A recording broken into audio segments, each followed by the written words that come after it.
Oggi un interessante 3 giorni qui al Museo Pirogriffo, poi continuerà al Dioscuri by Palace, dedicato agli interventi di radiologia e urologia, alla presenza di qualificati esperti. Stiamo vedendo la Lectio Magistralis del professore Cardinale. Assolutamente, questo è un evento importante, il 50° raduno regionale del gruppo SIRM Sicilia.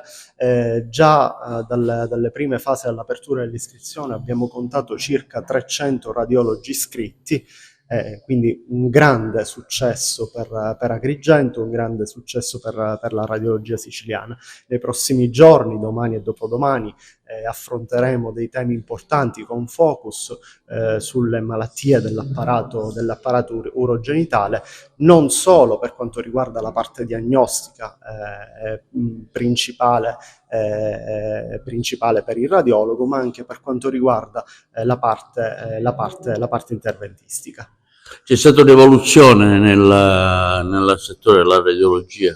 Assolutamente sì, la radiologia tra le varie branche specialistiche è quella che sicuramente corre sempre più avanti. Ad oggi le moderne tecniche di imaging che abbiamo a disposizione permettono di individuare già in fase preclinica, prima che essa si possa manifestare, patologie come per esempio quelle neoplastiche. Un focus particolare in questo congresso sarà fatto sul tumore della prostata, dove la risonanza magnetica multiparametrica offre un'arma molto importante nella diagnosi precoce di questo tumore. Addirittura già si comincia a parlare, vista l'elevata incidenza di tumori della prostata anche in età più giovane, non essendo più esclusivamente appannaggio dell'età adulta, proprio di uno screening, di inserirlo nei programmi di screening oncologici. Qual è la situazione ad Agrigento? Ad Agrigento abbiamo in tutta la provincia di Agrigento abbiamo un'ottima radiologia, abbiamo ottimi radiologi e soprattutto abbiamo a disposizione tutte le metodiche di imaging più moderne in grado di soddisfare qualsiasi quesito diagnostico ci venga posto. E con l'intelligenza artificiale come entra nel settore? Allora, ad oggi anche l'intelligenza artificiale nell'ASP di Agrigento è entrata, però sicuramente è vista come un ausilio, un'arma in più che il radiologo ha, però bisogna sempre tenere come punto saldo la figura del radiologo nella centralità decisionale, ovvero l'intelligenza artificiale può essere utilizzata come supporto diagnostico, ma non può sostituire in nessun modo la figura del radiologo. E la robotistica? La robotistica sicuramente, la robotica entra sicuramente nelle tecniche operatorie classiche, quindi è più una procedura chirurgica. Oggi qui ad Agrigento lei è impegnato in una Lectio Magistralis sulle origini della radiologia. Ma oggi ho fatto una lezione per ricordare, come diceva il mio maestro, la salinità mentale dei siciliani, che purtroppo nella scienza è spesso stata sottovalutata per motivazioni politiche, geografiche e per motivazioni ambientali. E ho presentato il caso di alcuni grandi scienziati ai quali, parliamo anche con un termine pesante, è stato derubato il Nobel. E allora ho voluto dare una panoramica e un incitamento ai giovani, perché la Sicilia è capace di guardare alto e di guardare grande. Che consiglio dà un giovane, Presidente?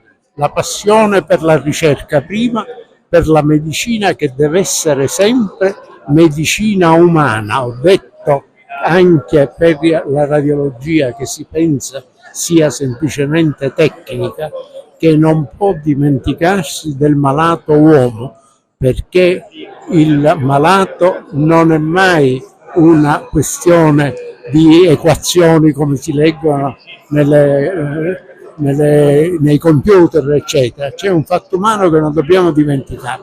Anzi, per questo ho il piacere di comunicare che con gli Atenei della Sicilia e con gli ordini dei medici, tra i quali anche quelli di Trapani e Agrigento, abbiamo istituito una scuola di medicina umana e sociale che deve sempre guidarci.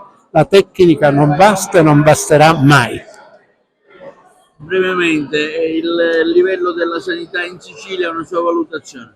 Il livello della sanità singolarmente presa non è male, è che ci sono differenze che risalgono a decenni, perché I tempi di attesa, ma i tempi di attesa è una cosa che secondo me anche per mezzo dell'intelligenza artificiale si può alleviare, anche perché ci vorrebbe una costituente di specialisti che guardino gli esami inutili e ripetitivi.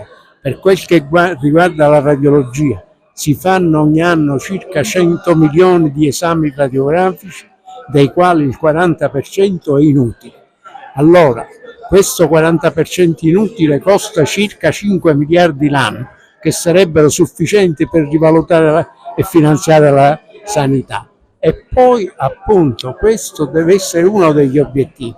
La Sicilia patisce storie antiche con questi tagli lineari che ci sono, perché bisogna distinguere tra gli ospedali nella pianura padana, che se ne chiude uno a 5 minuti ce n'è un altro, da quelli in Sicilia. Sui Nebrodi ci vogliono un'ora e mezza, e capisce che in casi importanti di urgenza l'ammalato arriva morto.